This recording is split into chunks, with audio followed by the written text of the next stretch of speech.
எதை இழந்து போனோம் என்று தேவனுடைய சாயலை இழந்து போனோம், தேவனுடைய குமாரன் என்கிற தன்மை இழந்து போனோம். அதே போல் ஆதாம் இடத்துல பரிசுத்த ஆவியும் கூட நாம் இழந்து போனோம். ஆதாம் இடத்துல கொடுக்கப்பட்ட பரிசுத்த ஆவி போய்விட்டது. எப்படி போய்விட்டது என்று ஒரு உதாரணம் சொல்லுகிறேன் பாருங்கள். இந்த ஆதாம் தவறி போன பின்பு கர்த்தர் ஆதாமை பார்த்து ஒரு வார்த்தை சொன்னார். ஆதியாகமம் 3:19 நீ மண்ணா இருக்கிறாய் என்று சொன்னார்.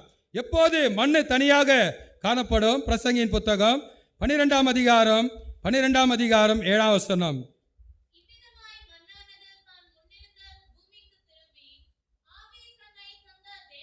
எப்போது ஒரு மனிதனை விட்டு ஆவி போகிறதோ அப்போது அவன் மீண்டுமாக மண்ணாக மாற்றப்படுகிறான். ஆதாம் மண்ணாக மாற்றப்பட்டான் என்று நாம் ஆராதனை செய்தியிலே பார்த்தோம். அதற்கு காரணம் என்ன?